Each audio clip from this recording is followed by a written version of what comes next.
Okay, बिस्मिल्लाहिर्रहमानिर्रहीम। So I have given this link, ये GitHub का लिंक है, इसको जरा एक्सेस करें। Just share because I have to back and forth between this. अच्छा देखें, ये वो पहली एग्जांपल है जो आप लोगों को मैंने करवाई थी। हाँ, ये आ गया। जो मैंने आपको इसमें व्हाट्सएप ग्रुप के ऊपर वीडियोस भेजी थी, ये उसकी हैं। तो इसका जो, सॉरी मैं वो भी खोल लेता हूँ। came back a bit late.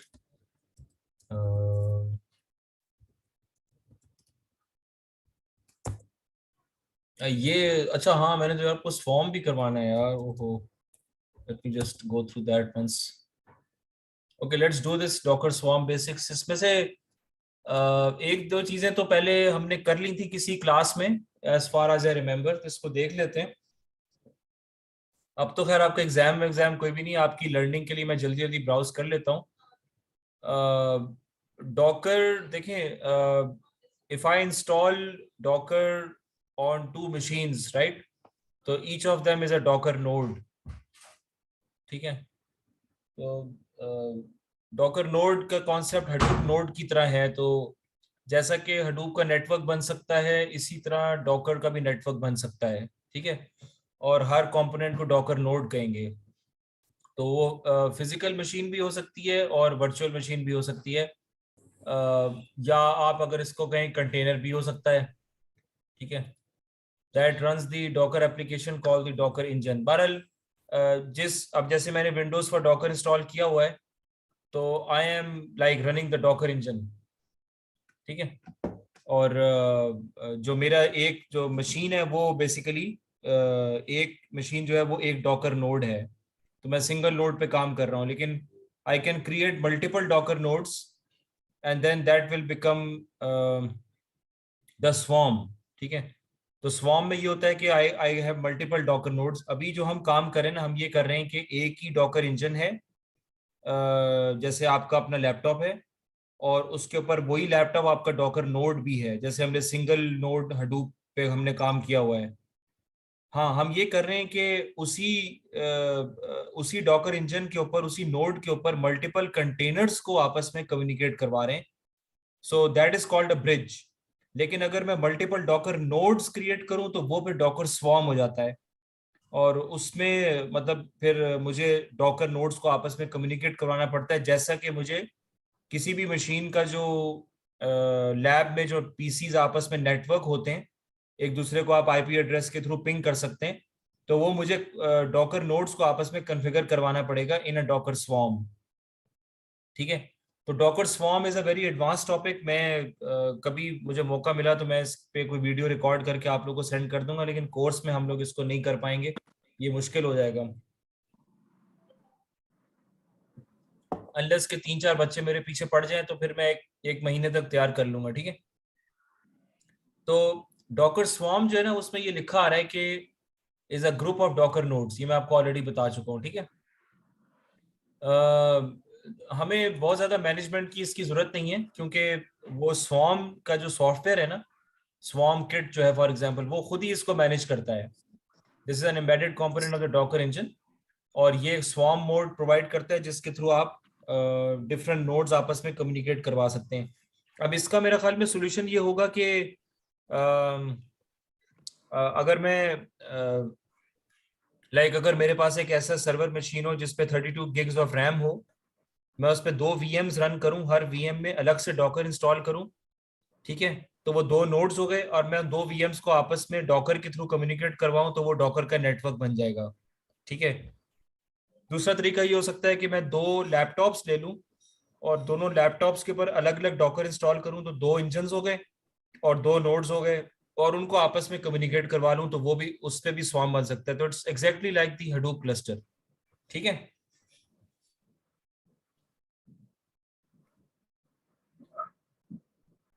ये सिंगल नोड और मल्टी नोड मैंने आपको समझा दिया है।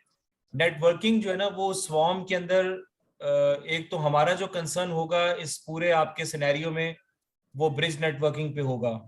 ब्रिज नेटवर्किंग का क्या मतलब है कि भाई एक ही डॉकर इंजन है और यही डॉकर नोड है और इसके ऊपर मेरे पास मल्टीपल कंटेनर्स चल रहे हैं, ठीक है, और ये कंटेनर सारे आपस में एक दूसरे से कम्युनिकेट कर रहे हैं ओवर अ ब्रिज नेटवर्क। तो ब्रिज नेटवर्क वो होता है जो कि एक ही सिंगल डॉकर नोड पे अगर मल्टीपल कंटेनर्स को कनेक्ट करना हो, उसको आप ब्रिज नेटवर्क कहते हैं, ठीक है। और अगर अगर जो है ना मेरे पास मल्टी नोड एनवायरनमेंट है, तो उसके अंदर जो फिर नेटवर्किंग है वो ओवरले नेटवर्क मुझे क्रिएट करना पड़ेगा। ये जरा मुश्किल काम है, ये कॉन्फ़िगर करना इतना आसान नहीं होता। और जो हमारा जो अभी जिस तरह से कोर्स है उसके अंदर हम अगर ब्रिज नेटवर्क के ऊपर ही हम ये सारी चीजें चला के दिखा दें तो ये भी एक बहुत बड़ी बात होगी मेरे नजरिए में, ठीक है। तो ये इसके कुछ फीचर्स हैं, not very difficult to understand. High service availability, जाहिर सी बात है कंटेनर चल रहा है 24 घंटे चलता रहेगा, अवेलेबिलिटी आपकी 100% आर्किटेक्चर की रहेगी, ठीक है। और रिडंडेंसी भी उसके अंदर आप रेप्लिकेशन फैक्टर जैसे हडूप में होता है वो डॉकर में भी होता है। डिसेंट्रलाइज्ड एक्सेस होती है, हर नोड अपने हिसाब से काम चला सकता है, आपको किसी सेंट्रल सर्वर पे पिंग करने की जरूरत नहीं है, ठीक है। हाई सिक्योरिटी, डॉकर की सिक्योरिटी मेरे ख्याल में हडूप से ज़्यादा अच्छी है। ऑटोमेटिक लोड बैलेंसिंग, जैसा कि मैंने आपको हडूप में बताया था कि ये काम होता है आमतौर पे हडूप क्लस्टर्स में कि लोड आपस में बैलेंस हो जाता है, इसी तरह यहाँ पर भी ये काम होता है। फिर आगे आपके पास हाई स्केलेबिलिटी, ऑब्वियसली जितने नोड्स ऐड करते जाएं वो कर लें। रोल बैक का टास्क रोल बैक हो सकता है और फॉल्ट टॉलरेंस वही रेप्लिकेशन की तरफ से आपके पास आ जाती है। Not very difficult to understand, ये उसका आर्किटेक्चर होता है। इसके अंदर होता ये है कि बेसिकली ये राफ्ट कंसेंसस एक बड़ा मशहूर एल्गोरिथम है, जिसके थ्रू जो है ना वो client server communication Docker bridge या स्वार्म के थ्रू होती है, ठीक है। तो एक जो है ना वो मैनेजर होता है और एक एटलीस्ट वर्कर होता है, और ये आपस में इस तरह कम्युनिकेट कर रहे होते हैं। मैनेजर्स आपस में कम्युनिकेट करते हैं राफ्ट कंसेंसस पे, और वर्कर आपस में गॉसिप नेटवर्क के थ्रू इम्प्लीमेंटेड होता है। तो इसकी हमें डिटेल्स में फिलहाल जाने की जरूरत नहीं है, नेटवर्किंग की डिटेल्स हैं हमारे पास, इसका टाइम नहीं बचा वरना ये भी मैं आपको करवा देता। बहरहाल मैनेजर नोड और वर्कर नोड, ठीक है। Manager node handles all the cluster management task. ये तो अब आपको पता ही है, वही नेम नोड वाली कहानी है। यार ये उसका स्पीकर किसका ऑन है? एक मिनट है, चेक करें। शिजा, ठीक है। तो मैनेजर जो है ना वो, मतलब ये चीजें तो आप खुद भी सोच सकते हैं कि मैनेजर क्या क्या काम करता होगा, ठीक है। Maintains the internal state of the swarm, allocates task to worker nodes, schedules the services. HTTP के एपीआई जो एंड पॉइंट्स है वो उसको सर्व करता है। अगर किसी ने कोई डैशबोर्ड के ऊपर कोई चीज़ें देखनी है तो उसके जो एपीआई के एंड पॉइंट्स हैं वो जो यूआरएल्स वगैरह हैं वो सारी जो कम्युनिकेशन के प्रोटोकॉल्स हैं वो सब मैनेज करता है, ठीक है। मल्टीपल मैनेजर नोड्स हो सकते हैं, मिनिमम 1 होना चाहिए। जितने ज़्यादा मैनेजर्स होंगे परफॉर्मेंस डिक्रीज होगी, तो कम से कम एक ही रखें या मैक्सिमम 2 रख लें। एक मैनेजर जो है वो लीडर नोड भी होता है। लीडर नोड कैसे सिलेक्ट किया जाता है? वो राफ्ट कंसेंसस के थ्रू सिलेक्ट किया जाता है, वो ये एक बाय डिफॉल्ट एक मशहूर एल्गोरिथम है। अगर लीडर नहीं है तो न्यू लीडर वोटिंग के थ्रू या जैसा भी है राफ्ट कंसेंसस के थ्रू वो न्यू लीडर डिटेक्ट हो जाता है। वर्कर नोड्स का मेन काम ये होता है कि वो कंटेनर को एग्जीक्यूट करते हैं, मैनेज नहीं करते बल्कि काम करते हैं। मैनेजर्स भी वर्कर्स होते हैं, वही हडूप वाली कहानी है।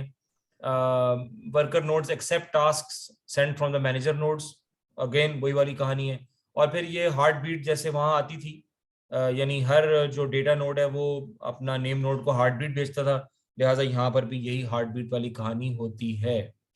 स्वार्म के मामले में ये मैनेजर करता है आपका सारा, राफ्ट के थ्रू एपीआई ऑर्केस्ट्रेट करता है, एलोकेट रिसोर्सेज करता है, डिस्पैच करता है, टास्क को स्केड्यूल करता है, वही सारे जो लवाजमाती मैनेजेरियल काम होते हैं वो ये करता है। और वर्कर का काम जो होता है वो ये होता है कि आपने प्रोसेसिंग जो करवानी है कंटेनर्स में वो सारा वर्कर नोट करते हैं, ठीक है। अब ये आपने देखा होगा कि अभी हम देखेंगे डॉकर कंपोज फाइल के अंदर जो सर्विसेज का हम शुरू में एक टैग डालते हैं, कीवर्ड डालते हैं सर्विसेज। तो सर्विसेज के अंदर सारी की सारी हमारे कंटेनर्स डिफाइन होते हैं, ठीक है। तो सर्विस का क्या मतलब है कि it's a definition of an application. जब आप एक कंपोज फाइल में सर्विस लिखते हो, जैसे मैं आपको ये शेयर करके बताता हूँ।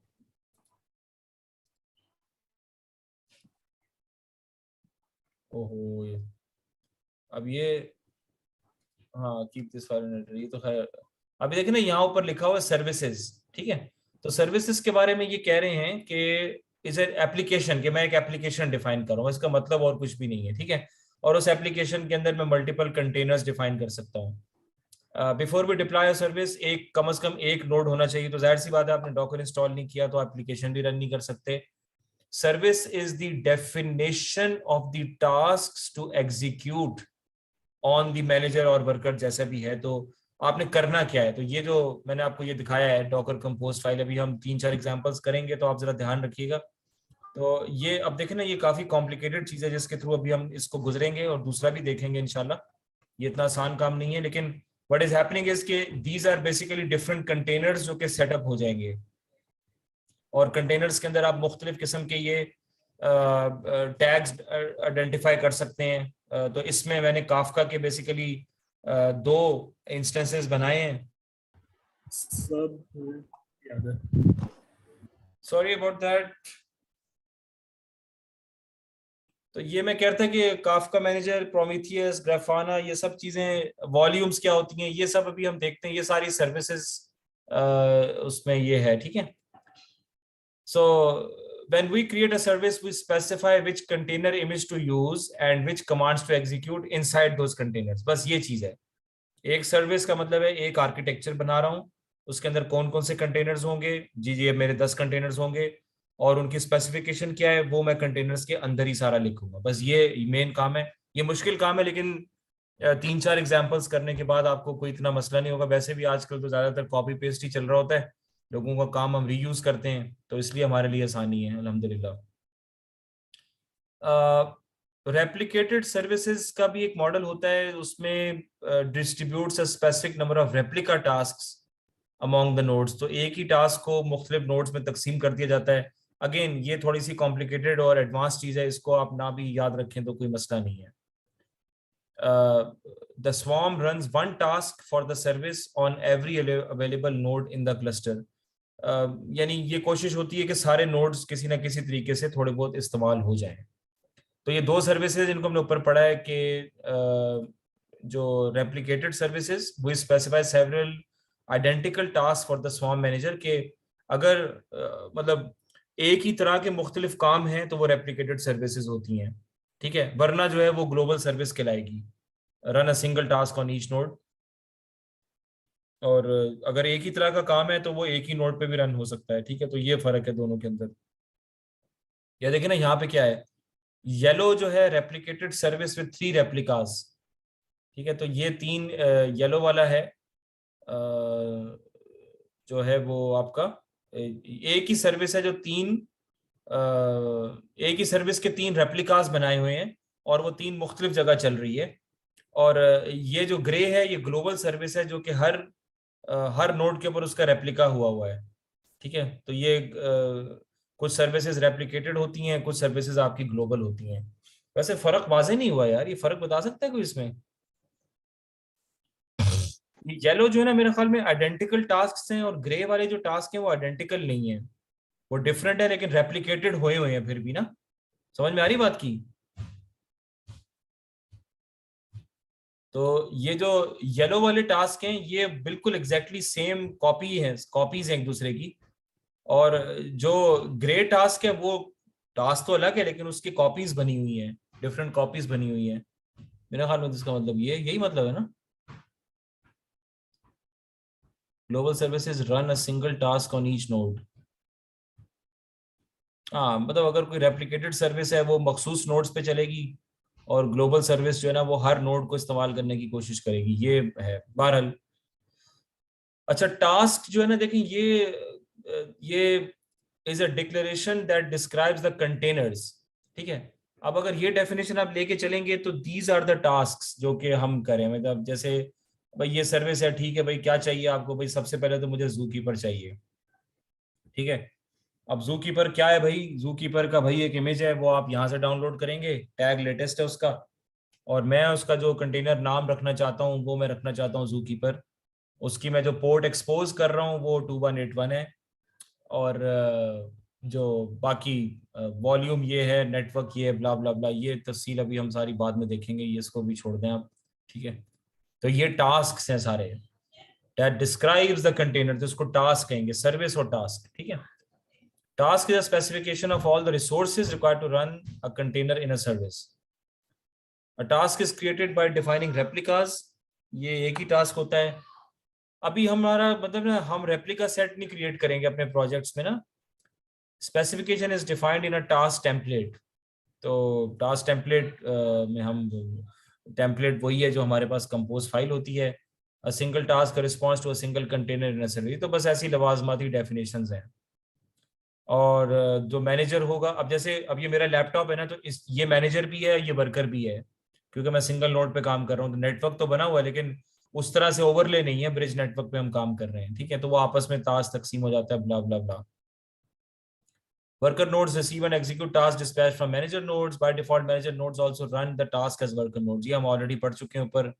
But we can configure them to run them separately. इसकी अभी फिलहाल कोई जरूरत नहीं है। और वर्कर नोड अपनी हार्ट बीट वगैरह के साथ मैनेजर को बताता रहता है। ठीक है, अब ये मैंने स्नैपशॉट्स वगैरह सब डाले हुए हैं, ये अब थोड़ा सा कॉम्प्लिकेटेड हो जाएगा।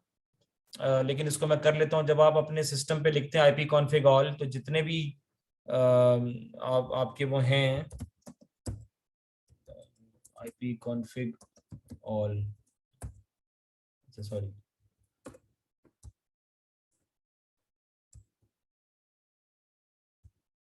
ये नजर आ रहे हैं आप लोगों को IP config?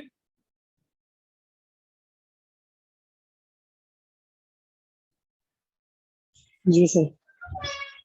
जी भाई, ये नजर आ रहे हैं IP config सारे आप? जी सर, नजर आ रहा है। जी दिख रहा है सर। अच्छा सही है। मतलब अगर आपने CMD में करा है, हाँ दिख रहा है। हाँ, ये मतलब ये जितने भी आपके पास डिफरेंट नेटवर्क्स बने होते हैं ना कंप्यूटर, जैसे एक वाईफाई नेटवर्क है, एक लैन का हो सकता है, आप लैन की केबल भी इस्तेमाल करते हो। तो वो आपका बेसिकली, अबे यार, अल्लाह खैर करे। तो ये सारे नेटवर्क्स के नाम यहाँ पर आ रहे होंगे। अभी ये 2-3 मेरे मीडिया डिस्कनेक्टेड आ रहे हैं, क्योंकि कुछ मेरा हार्डवेयर का प्रॉब्लम चल रहा है लैपटॉप पे। बहरहाल वर्चुअल इथरनेट भी होता है। ठीक है, एक इथरनेट होगा जिसको हम लैन लैन कहते हैं। ये लैन केबल फिलहाल डिस्कनेक्टेड है, इसलिए वो कह रहे हैं मीडिया डिस्कनेक्टेड है। वाईफाई चल रहा है तो वाईफाई का ही IP वगैरह आ रहा है। बाकी ब्लूटूथ मैंने डिसेबल किया हुआ है। लेकिन जो मेन जो समझने वाली चीज है ना, विंडोज सिस्टम फॉर लिनक्स या विंडोज सर्विस फॉर लिनक्स, ये बेसिकली एक नेटवर्क है जो कि विंडोज ने बनाया है,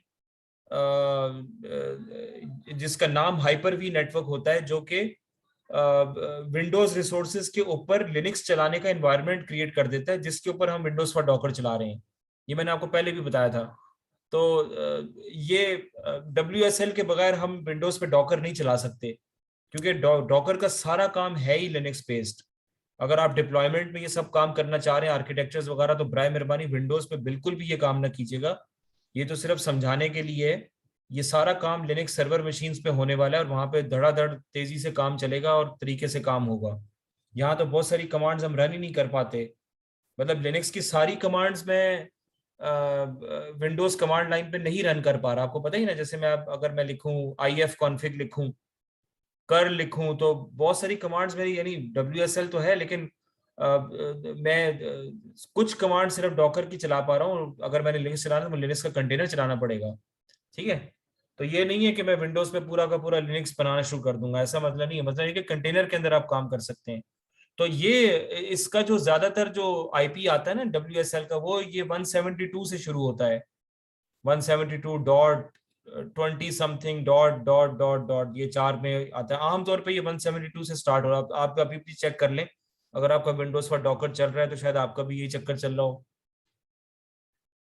ठीक है, ये DNS मेरा IBA डॉट आपका भी कन्फिगर हुआ होगा। बहरहाल ये मैं आपको सिर्फ बता रहा हूँ कि ये नेटवर्क्स डिफरेंट होते हैं। अब इसकी तफसील आपने देखनी हो तो वो आप देख लीजिएगा। तो ये एक ही यूज केस इस फाइल में डिस्कस हुआ, pinging an Alpine Linux container from within another container. ठीक है। तो हाइपर वी नाम है इसका। तो ये अगर आप विंडोज पे देखें, मुझे नहीं पता आपको ये नजर आ रहा है कि नहीं आया,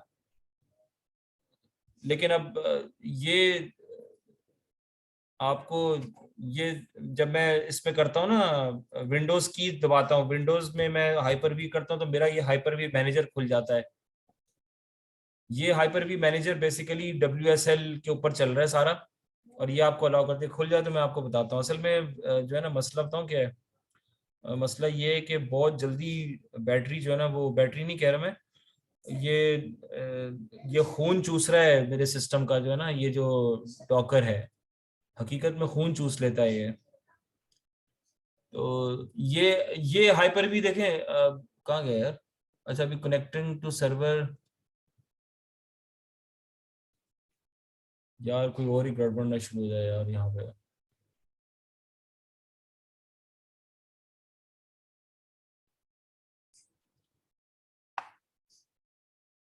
इंटरनेट कनेक्शन इज अनस्टेबल। हाँ ये आ गया। नहीं भाई सॉरी, माजरत के साथ ये टी महमूद लैपटॉप आ गया। अब यहाँ पर आप देखें कि ये आपका पूरा का पूरा एक वर्चुअल मशीन मैनेजर है बेसिकली ना। ये अगर आप यहाँ पर हाइपर भी आपको अनेबल करना पड़ेगा वैसे सिस्टम सेटिंग्स में जाके ना, फिर आपको सारी चीजें ये समझ में आएंगी। यहाँ से मैं देखें, मैं अपनी वर्चुअल मशीन नहीं बना सकता हूँ आराम से इधर बैठ के ना। जो मैं काम ओरेकल वर्चुअल बॉक्स वगैरह पे करता था, वो काम अब मैं यहाँ पे कर सकता हूँ। लेकिन भाई इसके लिए 32 GB रैम चाहिए आपको, ये मैं आपको पहले से बता दूं। अगर आपने रेगुलरली इस पे काम करना है तो 16 GB नहीं चलेगी, 16 GB कम पड़ जाएगी आपको। खासतौर पे अगर आपने आर्किटेक्चर्स वगैरह रन करने हैं तो कम पड़ जाएगी। ठीक है, बहरहाल ये हाइपर वी की सेटिंग्स, ये कुछ सेटिंग्स हैं। सेटिंग्स में तो मुझे भी याद नहीं आ, लेकिन मैं आपको वो दिखाना चाह रहा था। स्टॉप सर्विस तो अभी मैं नहीं कर रहा भाई, माजरत। वर्चुअल स्विच मैनेजर, हाँ यहाँ पर अब मैं अपने स्विचेस क्रिएट कर सकता हूँ।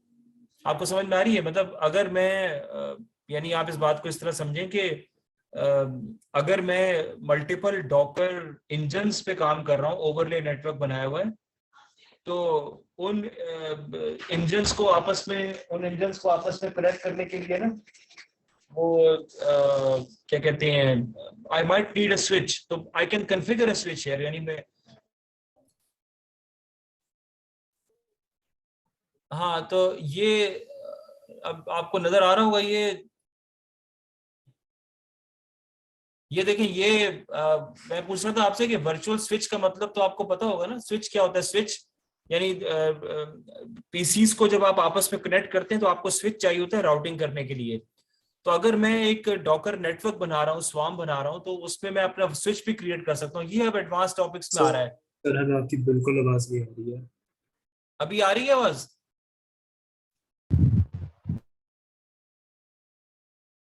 सर हेलो, बीच बीच में कटती आ रहती रही है है क्योंकि आवाज मेरी आपके भाई? इंटरनेट ब्रेक करते रहता है। हेलो। नहीं सर बिल्कुल भी नहीं आ रही। हाँ ये WSL चल रहा है भाई, आवाज आ रही है ना? अब आ रही है। चैट पे बता दें। अब कुछ बेहतर है। यार आप लोगों की सबकी आवाज ब्रेकअप हो रही है, अल्लाह खैर करे यार। क्यों?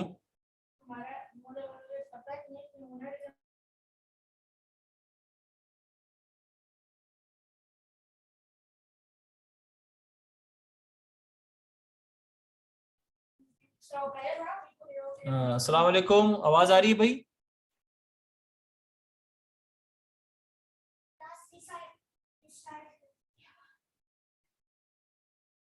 हेलो। जी सर, ये आ रही है। जी हाँ सर आ रही है। अच्छा, तो ये WSL, ये आप चेक कर लीजिएगा। ये WSL असल में वो नेटवर्क है जिसके ऊपर हमारा ये भी देखिए एक स्विच की तरह काम कर रहा है। ये भी वर्चुअल स्विच बना हुआ WSL, और इसका बेसिकली काम ये है WSL का कि ये allows you to run Linux over Windows. ठीक है, ये भी उन्होंने स्विच के थ्रू जो है ना वो किया हुआ है काम। बहरहाल ये एक इससे आगे मैं नहीं जाऊंगा, बस इतना काफी है। अच्छा, तो a virtual switch is a software program that allows one VM to communicate with another VM. ठीक है, तो बेसिकली हम तो कंटेनर्स की खाते में जा रहे हैं ना, तो कंटेनर्स आपस में कैसे कम्युनिकेट करेंगे? ब्रिज नेटवर्क से करेंगे। अब ब्रिज नेटवर्क किस तरह चलेगा, वो वर्चुअल स्विच उसको चाहिए होगा। तो वो वर्चुअल स्विच जो है ना, वो WSL इज द टेक्नोलॉजी जिसके तहत कंटेनर्स आपस में ब्रिज नेटवर्क के ऊपर कम्युनिकेट कर रहे हैं। ठीक है,